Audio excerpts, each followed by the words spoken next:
That was a close game, at times a competitive game. But at the final 2 minutes and 46 seconds of this game, we could just not close it out.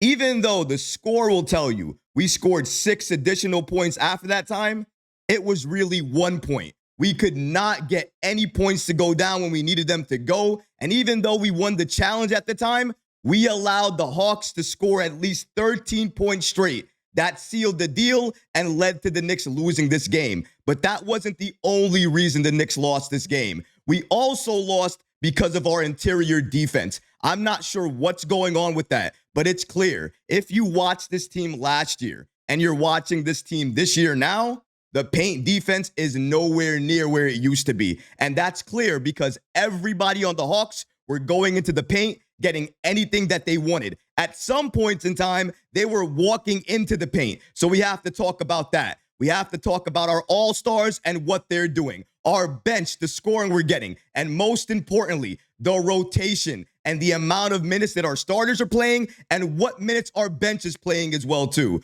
We're going to discuss all of these points and so much more today. If you're not already subscribed to the channel, go ahead and hit that subscribe button now. And make sure you have notifications turned on so you don't miss a second of the new content. And now, let's get started.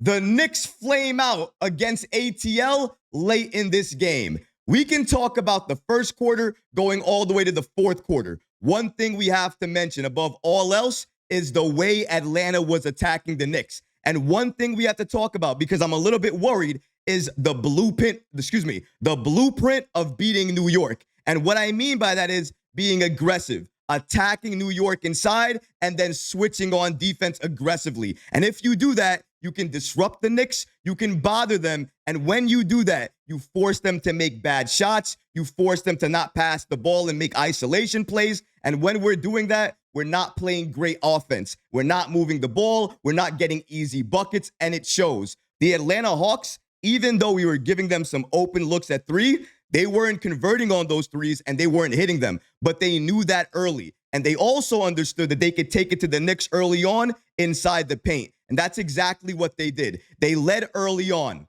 but then that second quarter came. And the Knicks lately have been having those second quarter explosions or outbursts where they're scoring a lot. They're moving the ball and they're doing exactly what they need to do. Now, I don't want to say this. It might be a little too early, but I think I have to mention it. The ball movement in the second unit compared to the starters is night and day better. I'm not sure if it has to do with Tyler Kolek, the chemistry, or what's going on there, but it's clear. When the ball is moving and the Knicks are being aggressive, good things are happening. When they're attacking and they're going inside, that's going to help them as well, too. And the thing with the Knicks tonight in this game, if you look at the stats, they shot the three ball extremely well, and they prevented Atlanta from shooting a great percentage from that line. Let's take a look at the stat line from tonight's game and see what jumps off the page here. Shout out to ESPN as well for giving us the following information. As you can see here, the Knicks dropped this game 116 to 121. The field goal percentage here, we had the Knicks shooting 48.8% from the field, with Atlanta shooting 45%. So I don't want to hear about the Knicks, their offense, and them not getting shots up. Even though sometimes the shots they got up were rushed, not beautiful, or they were contested, they still were good shots. They got up most of the time, and they were able to convert. So we have to mention that. Another thing we have to mention is the three-point percentage. Listen to this, ladies and gentlemen. The Knicks shot 46.8% from three. Conversely, the Hawks shot 39.5%.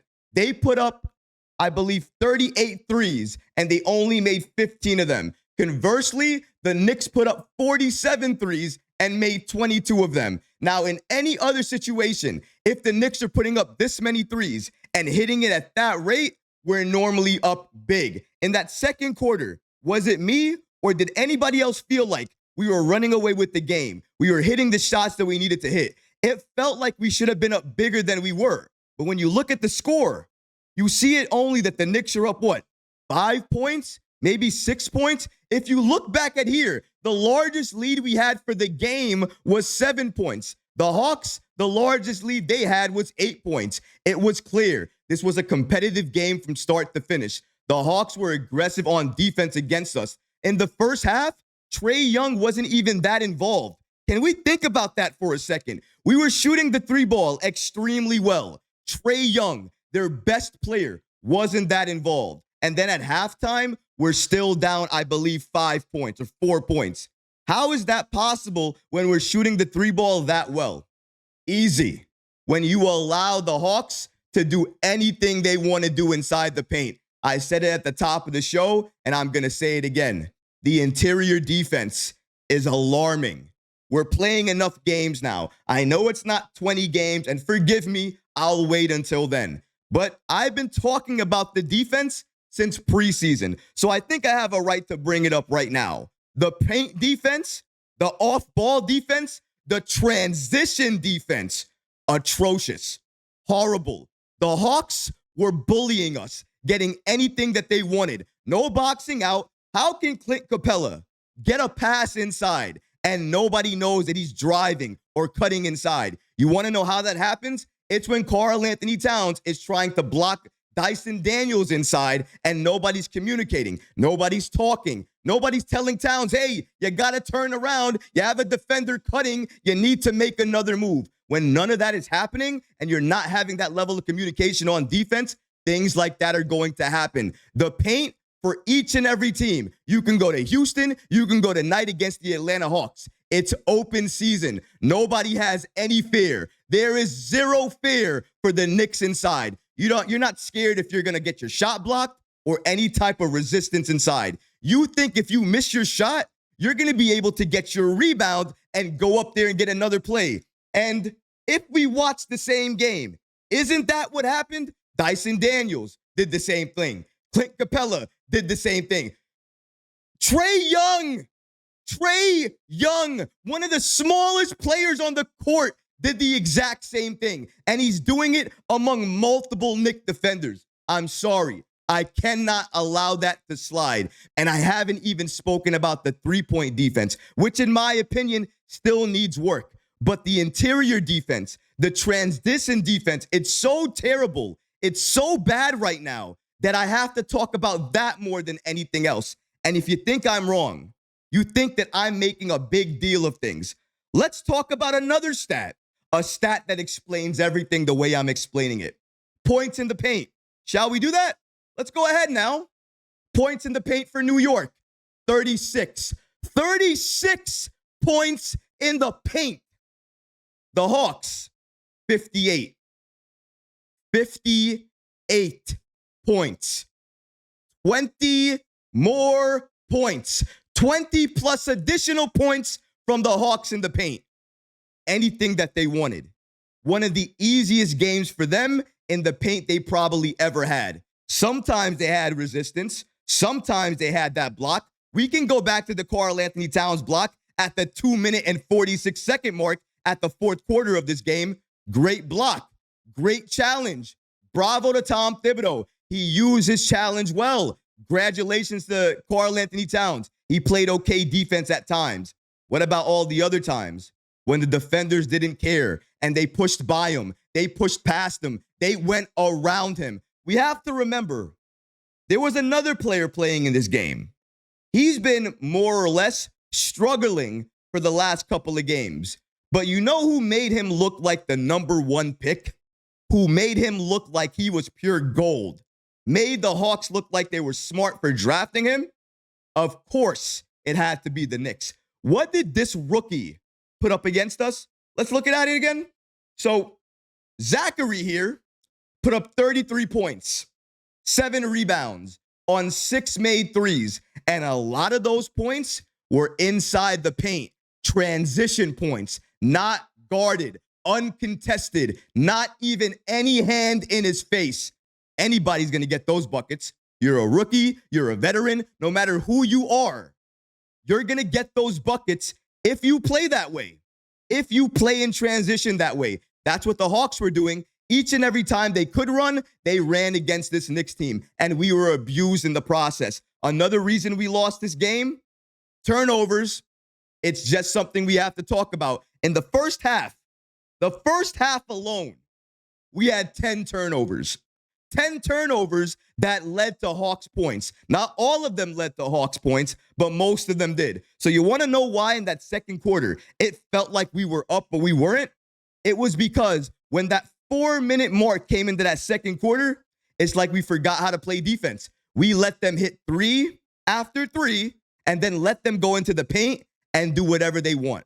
Hit whatever they want, take whatever they want. And when they saw that they could do that, and there was not going to be any resistance from us, they continued to do it, continued to attack, and it showed. And if you look at the stats here again, total turnovers for the Knicks, 16-8. I mean, that's just the nature of the game there. If you want to know where we lost, steals, Atlanta 12, the Knicks 5. Turnovers 16 for the Knicks, Atlanta 8. Atlanta was playing defense. They were taking the balls. I remember a few possessions. You guys remember it too. Deuce McBride dribbling up the court. Legitimately, somebody goes up to him, takes the ball from him, and runs up the court and then makes a play. Goes all the way to the basket and gets that bucket to go in. I'm not sure where the resistance is. And when we have that first effort to go, when the play gets broken, there's no second effort. None. So if we guard for 20 seconds and then there's a long rebound and they're open for a 3, guess what? The Knicks are not going to contest you. Nobody's going to run out to you. They're going to watch you prepare to take the 3, and likely it's going to go in. I cannot tell you how appalled I am with the Knicks' second effort, third effort, and fourth effort on defense tonight. The first effort, it was there. The rest of it, where was it? I watched the game. You're not going to fool my eyes. We have a defensive problem. Oh, but also, and I mentioned this as well too, we have a lineup problem as well, don't we? How many players played tonight? Did you guys take a look? Did you guys count? I know. It was 8. And let's look at the minutes and see if we want to call it a legitimate 8. Because I can make the argument it's a legitimate 6 plus 2. Let's take a look at that. Looking at the minutes here, you had Mikal Bridges, 39 minutes. OG Anunoby played the most minutes on the Knicks tonight at 41 minutes. Karl Anthony Towns, 38 minutes. Jalen Brunson, 37. Hart, 38. Jericho Sims, 10. 10 minutes. Okay. Tyler Kolek, 9. 9 minutes. Okay. McBride, 28 minutes. Matt Ryan, Jacob Toppin, Ariel Hukporti, and Pacome Dadier. As you see there, DNP, coach's decision. Tom Thibodeau chose and elected not to play any of them. What does that give you, ladies and gentlemen? It gives you an 8-man rotation. Really, 6-man rotation when you consider the minutes. 6 players played significant minutes. And then the other 2, 10 minutes and 9 minutes apiece. You guys be the judge.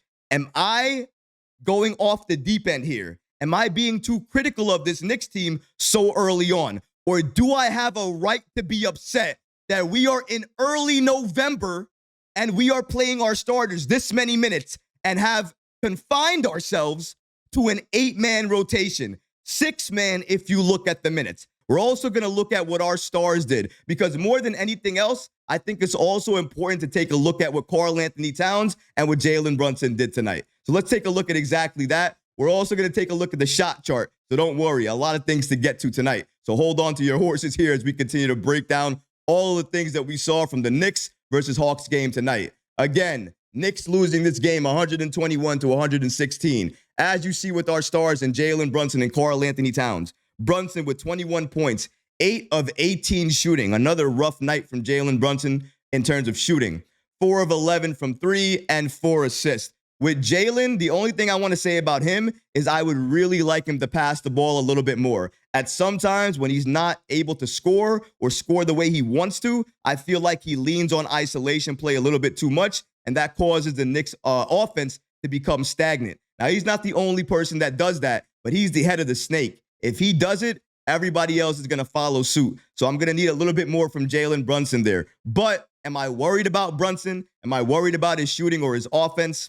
Not at all. He's Jalen Brunson. This happened last year with him where he struggled a little bit. I know he's going to be fine. And moving forward, when we play the next game against the Bucks, I know he's going to go off. That's just who Jalen Brunson is. I'm not worried. Regards to Karl Anthony Towns tonight, 34 points, 11 of 23 from the field. Not that bad from the field, actually. Love what he did from the three-point line, 5 of 9 from the three, 16 rebounds, 5 of them offensive, 3 blocks. But as you can see here, he's a minus 12. Now, you look at the box sheet. Now, a lot of people might look at the box sheet and they might think to themselves, well, Towns did a lot of good things. Why is he a minus 12 on the box sheet? Well, if you watch the game, you know exactly why. Offensively, when Towns is aggressive, especially in that first quarter, you saw it in that third quarter as well, too, when he wants to, when he's faking the three and then driving or making that three and faking defenders out, that's when he's at his best. Karl Anthony Towns has the ability to get anything he wants on the floor because he can make the defense believe anything he wants them to believe. You want them to believe you're going to shoot a three? You can make them believe that. You want them to believe you're going to drive? You can make them believe that too. You can become unpredictable. And that's what he was for most of the game tonight. That's why his stats are the way that they are. He was great on that end. I wish he gave me a little bit more on the rebounding side, but here's why he's a negative. Because when he was inside the paint, he wasn't really giving you that level of defense that you wanted. In terms of how he helped impact the game on that end, it really wasn't that much of an impact. Anytime he was in the paint, you can count the players. I don't care who you name. Dyson Daniels, Trae Young, Clint Capella, the other kid they have, Johnson, that kid. All of those guys were able to go at Towns, attack inside, either step around him, go at him, or make sure he was looking at another defender so that way somebody else could cut inside and get an advantage over him. We saw it time and time again, and we have to mention it. The paint defense is a problem. And who mans the paint defense more than anybody else? It's probably the person that played the 5 spot the most minutes tonight, and that's Karl Anthony Towns. For all the good he does on offense, he does give up a lot on defense right now. Again, it's a different level of defense. He can play defense. He can play the 5. But tonight and on certain nights, it shows you why. There are some nights I would rather him play the 4 and have another dominant 5 play alongside him. But let's go ahead and take a look at tonight and what the Knicks did in terms of the shot chart, because that's going to tell you everything, where the Knicks wanted to be aggressive, where they were aggressive, but more importantly, where their weaknesses are, where the Hawks were able to take full advantage of New York. Let's pull that up for you guys real quick. So as you can see here, the Knicks are blue on this chart. Then you have the Atlanta Hawks. They represent the red here. The Hawks clearly got a lot of what they wanted on the perimeter, but inside the paint, you can clearly see there, the Atlanta Hawks got whatever they wanted to. At certain points of the game, I felt like the Atlanta Hawks were just walking to the basket. And you can see that at some points.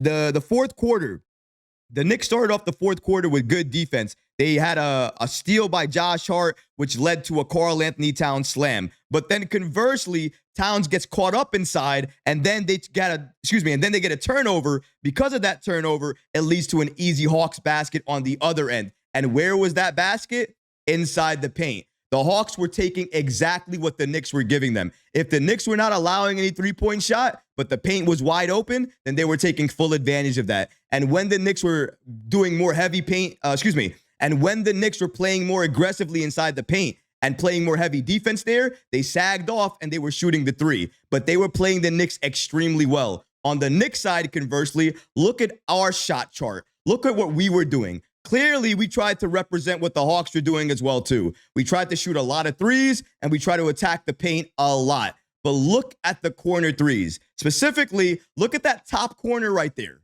Look at the amount of threes we took and the amount of threes that we missed.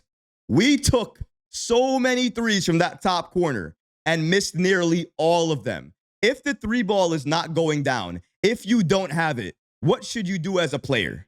You have to drive. You have to attack. You need to see the ball go in. That's going to give you confidence. It's going to help your game. It's going to make you a better player. Don't continue to shoot the three ball if you've missed 5 of them. If you've missed 5-3, take it as a sign for that night that the ball is not going to go in, and you're going to have to be effective in different ways. Pass the ball, rebound the ball, fight inside, fight over screens, fight on defense, and attack, attack, attack. Shout out to Knicks videos on the app X for giving us the following information as well, too. After a successful challenge for Karl Anthony Towns' block with 2 minutes and 46 seconds left in the fourth quarter, and the Knicks up 110 to 105, the Hawks closed the game on a 16-6 run, including a 13-1 stretch. Shout out to James L. Edwards of The Athletic for also giving us this information. New York's process on offense just isn't very good right now, and the half-court defense was pretty bad tonight. Have to go back a few seasons, I think, for the last times the Knicks lost back-to-back games to teams .500 or worse. That is horrible. We lost to the Houston Rockets, and we lost to the Atlanta Hawks. Both of those teams are likely not going to be playoff teams. Maybe if they're lucky, they're going to be play-in teams. We are a team going into the season that's considered a championship contender. And right now, even though it's early, we just lost to the Hawks and we lost to the Houston Rockets. And the game plan to beat the Knicks was eerily similar. Attack inside, switch on defense, move the ball, and hit the open player in the corner to make that open three if the Knicks are packing the paint and stopping you inside. We've seen that each and every time against the good teams and against the bad teams. Now, we can talk about the players. We can blame the players at some point. But I'm looking at the coach. I'm looking at the adjustments. I'm looking at how the bench is utilized, how the starters are utilized, and the minutes management. And right now, all of them are in a very bad way. They're in terrible shape, and you're never going to be able to convince me otherwise. Playing 8 players or 6 players more or less consistently this early on in the season is a recipe for disaster. If the Knicks do not make adjustments and they continue doing the exact same things they've done, we're going to have the same issues as last year, and we're likely going to continue to lose games. And I don't want to see that. We're in a championship window here, ladies and gentlemen. We're in championship contention. This is where we are. In order to be where we need to be, we need to utilize the players that we have. Thibodeau, lean on your bench, utilize your bench, expand the rotation, and manage these minutes better. If you do that, we'll win games and protect our players. Hopefully, we see that happen on Friday against the Milwaukee Bucks. But what about you guys? What did you think about this game? What things did you like about this game? What did you hate about this game? What things jumped off the page for you on this stat line? Let me know in the comment section below, guys, because honestly, I would love to hear from you. But that's going to do it for this episode. I hope you enjoyed it. And if you did, go ahead and smash that like button, leave a comment below. And of course, guys, please subscribe to the channel. Until next time, Knicks fans, take care of yourself, your families, and each other. Peace and love.